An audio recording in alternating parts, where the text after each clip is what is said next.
তো 16 নম্বর সেটের প্রথম কোশ্চেনে আমরা আসছি। প্রথম কোশ্চেন কি বলা হয়েছে দেখো, নিয়ন এবং কার্বন ডাই অক্সাইডের ট্রিপল পয়েন্ট যেটা ত্রিদশা বিন্দু যথাক্রমে 24.57 কেলভিন এবং 216.55 কেলভিন। ওকে, এই তাপমাত্রা দুটিকে সেলসিয়াস এবং ফারেনহাইট স্কেলে প্রকাশ করতে হবে। তাহলে দেখো, কেলভিন স্কেলে নিয়নের ত্রিদশা বিন্দু কত বলা আছে? 24.57 কে। তাহলে সেলসিয়াস স্কেলে কত হবে ত্রিদশা বিন্দু? না দেখো, 273 এখান থেকে বিয়োগ করতে হবে। 273 বিয়োগ করলে কিটা হবে? যেটা হবে সেটা হচ্ছে সেলসিয়াস স্কেলে এই ত্রিদশা বিন্দু। এরপর কেলভিন স্কেলে কার্বন ডাই অক্সাইড ত্রিদশা বিন্দু কত হবে? না সে একই রকম ভাবে যখন আমরা -273 করব ডিগ্রি সেলসিয়াস তখন আমরা পেয়ে যাব। এবার আমরা দেখো, আমরা এই রিলেশনটা জানি, C/5 = F - 32/9 সেলসিয়াস এবং ফারেনহাইট স্কেলের মধ্যে যে রিলেশনটা। প্রথমে আমরা সেলসিয়াস স্কেলে বের করে নিয়েছি। ওকে, এইবার এটাকে আমরা ফারেনহাইট স্কেলে বের করব। তো আমরা যদি এই দুটো পার্ট আমরা সেলসিয়াসের জায়গায় বসাই তাহলে পরপর আমরা দুটো পার্ট পেয়ে যাব। কত? এই দেখো, এইখানে কত পাবো সেটা তোমরা বের করবে। তো অ্যান্সারটা হবে দেখো, তোমার ডিগ্রি ফারেনহাইটে হবে এটা -415.17 ডিগ্রি ফারেনহাইট। ওকে, এবং তোমরা করলে দেখতে পাবে এটা হবে 69.61 ডিগ্রি ফারেনহাইট। বুঝা গেল? চলো এরপর আসছি পরবর্তী কোশ্চেন। পরবর্তী প্রশ্নে কি বলা আছে, দুটি পরম স্কেল এ এবং বিতে জলের ট্রিপল পয়েন্ট বা ত্রিদশা বিন্দু যথাক্রমে 200A এবং 350B হলে টিএ এবং টিবি এর মধ্যে যে রিলেশন সেটা আমাদের বের করতে হবে। দেখো, বলাই আছে টিএ = 200A এবং টিবি = 330B এবং A = B। দেখো, এই যে বলাই আছে দুটি পরম স্কেল এ এবং বিতে জলের ত্রিদশা বিন্দু, তাহলে A = B অথবা কি লেখা যেতে পারে? তাহলে এর পরিবর্তে আমরা কি লিখতে পারি? TA/200 যেটা পেয়েছি এটা হবে TB/350। এখান থেকে আমরা এই রিলেশনটা পেয়ে যাব। এখানে দেখো কোনো ক্যালকুলেটরের কিন্তু প্রয়োজন নেই। ওকে, চলো এরপরে একটা, সাধারণত এই কোশ্চেনটা প্রায় পড়ে তোমরা দেখবে উষ্ণতার কেলভিন স্কেলের সংজ্ঞা দাও এবং 1 কেলভিন উষ্ণতা পার্থক্যে সেলসিয়াস স্কেলে সেটা কত হবে। ওকে, তো কেলভিন স্কেলের সংজ্ঞা তোমরা বইতেও পাবে। তো এখানে দেখে নাও, কেলভিন স্কেল উষ্ণতা মাপার একটি পরম স্কেল যা পরম শূন্য উষ্ণতা ধারণার উপর ভিত্তি করে প্রতিষ্ঠিত। দেখো, এই কথাটা কিন্তু তোমাদের বলতে হবে যে পরম শূন্য উষ্ণতা ধারণার উপর ভিত্তি করে প্রতিষ্ঠিত। ওকে, এই স্কেলের নিম্ন স্থিরাঙ্ক বা মেল্টিং পয়েন্ট কত ধরা হয়? 273K, 273K অর্থাৎ 273 কেলভিন এবং ঊর্ধ্ব স্থিরাঙ্ক বা স্ট্রিম পয়েন্ট ধরা হয় 373K অর্থাৎ 373 কেলভিন এবং প্রতিটি ঘরের পার্থক্য 1 কেলভিন। আচ্ছা, একটু ভাবে লক্ষ্য করো, এখানে এই যে কোশ্চেনটা আছে 1K উষ্ণতা পার্থক্য সেলসিয়াস স্কেলে কত। দেখো, এখানে এই নিম্ন স্থিরাঙ্ক এবং ঊর্ধ্ব স্থিরাঙ্কের মধ্যে কত পার্থক্য হচ্ছে দেখো তো, 100K এবং প্রত্যেকটা ঘরের পার্থক্য 1K যদি হয় তাহলে এটা কটা ঘর আছে? 100 ঘর আছে।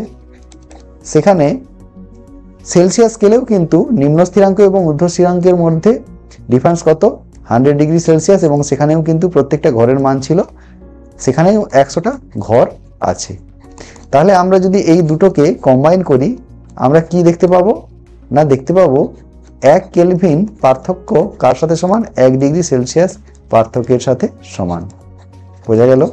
দেখো, এটা কোশ্চেনটা করে দেওয়া আছে, উত্তরটা করে দেওয়া আছে। ওকে, তো চলো এরপর আসছি পরের কোশ্চেনে কি বলা আছে দেখো, একটি থার্মোমিটার কুণ্ডকে উষ্ণ তরলে ডোবালে পারদের লেভেলের নিম্ন স্থিরাঙ্ক ও ঊর্ধ্ব স্থিরাঙ্কের মধ্যেকার দূরত্বের 1/4 অংশ, ভালো করে লক্ষ্য করো, 1/4 অংশ উপরে ওঠে।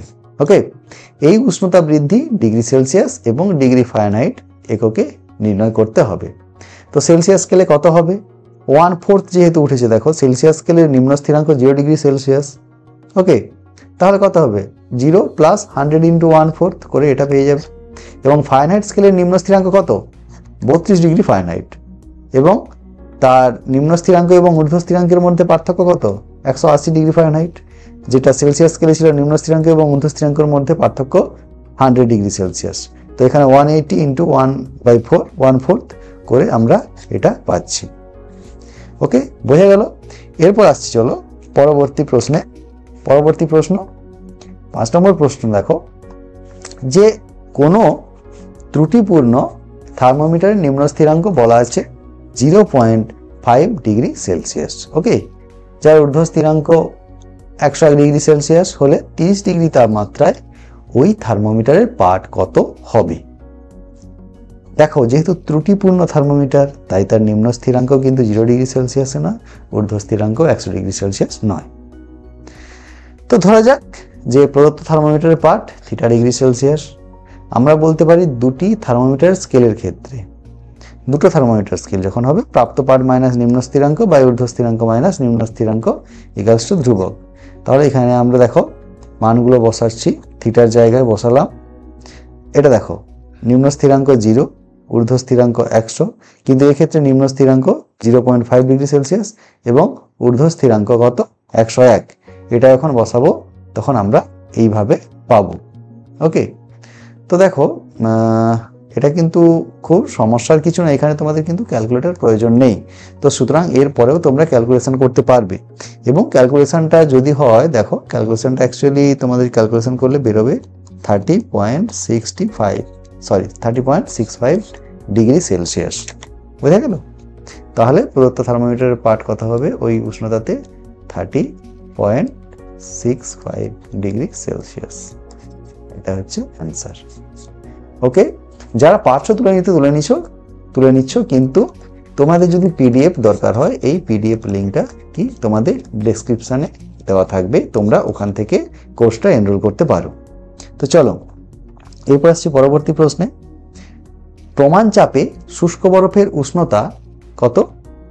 -109 ডিগ্রি ফারেনহাইট এবং ফুটন্ত ইথেনের উষ্ণতা -88 ডিগ্রি সেলসিয়াস। তো এদের মধ্যে কোনটি অপেক্ষাকৃত উষ্ণ? কোনটি অপেক্ষাকৃত উষ্ণ ভালো করে কেন বলেছে বলো তো? দেখো, একটা ডিগ্রি সেলসিয়াসে দেওয়া আছে, একটা কি ডিগ্রি ফারেনহাইটে দেওয়া আছে। আচ্ছা, তাহলে যে কোনো একটাকে আইদার সেলসিয়াসটাকে আমাকে ফারেনহাইটে ট্রান্সফার করতে হবে, অথবা ফারেনহাইট ইউনিটটাকে আমরা সেলসিয়াসে ট্রান্সফার করতে হবে। ওকে, তাহলে দেখো এই যে -88 ডিগ্রি সেলসিয়াস উষ্ণতাকে যদি ফারেনহাইটে যদি আমরা প্রমাণ করতে চাই, C/5 = 8 - 32/9, এই ক্যালকুলেশনে C এর মান -88 যদি বসাই, সেক্ষেত্রে আমরা এইভাবে পাবো F এর মান। এখান থেকে আমরা যেহেতু নিচে 5 আছে, আমরা ক্যালকুলেশন করতেই পারবো। হ্যাঁ, ক্যালকুলেশন করলে দেখবে তোমরা, এটা ক্যালকুলেশন করলে তোমরা পাবে -126.4 ডিগ্রি ফারেনহাইট। ওকে, -126.4 ডিগ্রি ফারেনহাইট।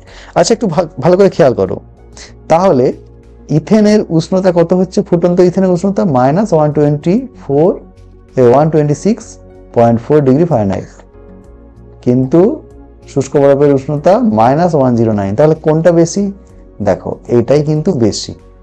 আচ্ছা, আমরা যদি এবার ফারেনহাইট স্কেলে করি, আমরা এই ফারেনহাইটটাকে এই ডিগ্রি সেলসিয়াসে করব, দেখা যাক কি হয়।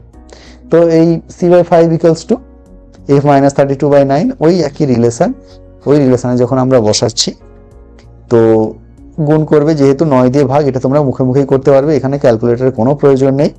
তো আলটিমেট এখানে কত হবে যদি তোমরা করো, অ্যান্সারটা হবে -78.33 ডিগ্রি সেলসিয়াস। এটা কোন? এটা সেলসিয়াস স্কেলে। ওকে, তাহলেও দেখা যাচ্ছে, দেখো ইথেনের উষ্ণতা ফুটন্ত ইথেনের উষ্ণতা -88 ডিগ্রি সেলসিয়াস এবং শুষ্ক বরফের উষ্ণতা -78.33 ডিগ্রি সেলসিয়াস। দেখো, এই দুটোর মধ্যে যে কোনো একটা করলেই হবে, এনি ওয়ান। বোঝা গেল? Any one. তো আমি দুটো তোমাদের জন্যই করে দিলাম, বাট যে কোনো একটা পদ্ধতি করে তোমাদের অ্যান্সারটা বের করলে হবে। বোঝা গেল? তাহলে অপেক্ষাকৃত উষ্ণ কে হলো? অপেক্ষাকৃত উষ্ণ হলো শুষ্ক বরফ। ওকে, তো চলো আসছি এর পরের প্রশ্নে। পরের প্রশ্নে কি বলা হয়েছে দেখো, তাপগতিবিদ্যার আদি বা শূন্যতম সূত্রটি লেখো এবং এর সাহায্যে তাপমাত্রা ধারণা ব্যাখ্যা করো। এটা তোমরা দেখে নেবে, জিরোথ ল অফ থার্মোডাইনামিক্স যেটাকে বলা হয়। অর্থাৎ কি মানে এই যে ধরো একটা বস্তু, এ বস্তু, বি বস্তু, এবার ধরো সি বস্তু।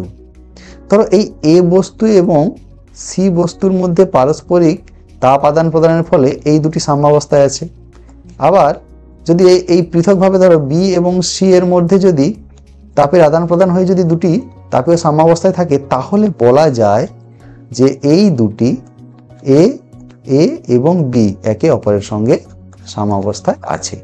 এটি হলো জিরোথ ল অফ থার্মোডাইনামিক্স বা তাপগতিবিদ্যার আদি সূত্র বা শূন্যতম সূত্র যাকে বলা হয়। এরপরে আসবে প্রথম গতিসূত্র, তৃতীয় গতিসূত্র, okay, first law of thermodynamics, second law of thermodynamics. তো চলো, তো এর সাহায্যে তাপমাত্রা ধারণার ব্যাখ্যাটা কি না, দেখো এই যে দুটো সংস্থা বা দুটি বস্তু তাপীয় সাম্যে আছে কি নেই তা জানার জন্য একটাই ভৌত রাশির প্রয়োজন হবে, সেটি হলো তাপ। মানে যার তাপ বেশি থাকবে, যদি তাপ বেশি থাকে যে কোনো একটাতে, তাহলে তখন আর তাপীয় সাম্যে থাকবে না। যদি দুটোর এই তাপ যদি একই পরিমাণ থাকে, তবেই দুটি বস্তু তাপীয় সাম্যে থাকবে। বোঝা গেল?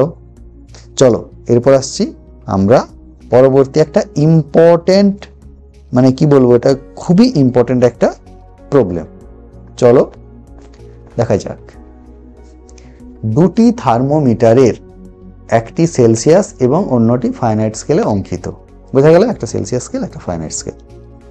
উভয়কে পরপর দুটি তরলে ডোবানো হলো। দুটি ক্ষেত্রেই থার্মোমিটার দুটির পাঠের পার্থক্য দেখা গেল 20। দেখো দুটি ক্ষেত্রেই থার্মোমিটার দুটির পাঠের পার্থক্য 20। তরলের তাপমাত্রা যদি ভিন্ন হয়, সেগুলির মান সেলসিয়াস স্কেলে নির্ণয় করো। তাহলে কিসের মান নির্ণয় করতে হবে? তরলগুলোর যে তাপমাত্রা সেটা নির্ণয় করতে হবে। তো মনে করা যাক পাত দুটির উষ্ণতা সেলসিয়াস স্কেলে যথাক্রমে x degree Celsius, y degree Celsius. তাহলে ফারেনহাইট স্কেলে ওদের উষ্ণতা কত হবে? যথাক্রমে x + 20 ডিগ্রি ফারেনহাইট এবং y - 20 ডিগ্রি ফারেনহাইট। ওকে, কেন বলা আছে যে সব সময় যে কোনো দুটিতে তাদের পার্থক্য কিন্তু এই 20। তাহলে আমরা প্রথম ক্ষেত্রে দেখো এই ফারেনহাইটের জায়গায় c/5 = এটা যদি c হয়, এটা c আর এটা f হলে, দেখো এইটাকে আর এইটাকে যখন আমরা এই রিলেশনে c/5 = f - 32/9 বসাচ্ছি, ওটা বসালে আমরা কি পাবো একটু ভালো করে লক্ষ্য করো। আমরা x = -15। তাহলে x যদি -15 হয়, তাহলে কত হবে না -15 ডিগ্রি সেলসিয়াস। ঠিক একইভাবে দেখো c/5 = f - 32/9। এইখানে c এর পরিবর্তে y এবং f এর পরিবর্তে y - 20। এটা করে আমরা দেখছি কত পাচ্ছি, y = -65। তাহলে আমরা প্রথমেই তো বলেছি যে ধরে নিই যে দুটোর উষ্ণতা, পাত্র দুটির উষ্ণতা x degree Celsius, y degree Celsius. তাহলে কত পাচ্ছি আমরা? পাত্র দুটির তাপমাত্রা যথাক্রমে -15 ডিগ্রি সেলসিয়াস এবং -65 ডিগ্রি সেলসিয়াস। এটা যদি থাকে তোমাদের এটা 3 নম্বরের প্রবলেম থাকবে। ওকে, চলো এরপর আসছি আমরা পরবর্তী প্রশ্ন। পরবর্তী প্রশ্ন হচ্ছে যে থার্মোমিটারে পারদ ব্যবহারের সুবিধাগুলো কি কি। এটা একটা খুব কি বলবো, এটা জেনারেল কোশ্চেন এবং এটা অনেকবারই পড়েছে তোমাদের। 1 নম্বরেরও পড়েছে, 2 নম্বরেরও পড়েছে। 2 নম্বর বা 1 নম্বর এইটা পড়ে। তো এগুলো কি না, উষ্ণতা বৃদ্ধির সাথে সাথে পারদের আয়তন প্রসারণ খুব নিয়মিত, রেগুলার। আর পারদ পরীক্ষাধীন বস্তু থেকে খুব কম তাপ গ্রহণ করে, এর ফলে বস্তুর সঠিক উষ্ণতা পাওয়া যায়। আবার প্রমাণ চাপে পারদের হিমাঙ্ক দেখো -39 ডিগ্রি সেলসিয়াস এবং স্ফুটনাঙ্ক হচ্ছে 357 ডিগ্রি সেলসিয়াস। তাহলে কি বলতো, এই যে পারদ আমরা ব্যবহার করছি, এটা একটা লং রেঞ্জের মধ্যে এটা কাজ করছে। ওকে, লং রেঞ্জ বা লার্জ রেঞ্জের মধ্যে একটা কাজ করছে। আর পারদ সহজেই বিশুদ্ধ অবস্থায় পাওয়া যায়। পারদ কাঁচকে ভেজায় না, এটা হচ্ছে মোস্ট ইম্পর্টেন্ট একটা পয়েন্ট। দেখো যদি আমরা জল ব্যবহার করি, জল কিন্তু কাঁচকে ভেজাবে।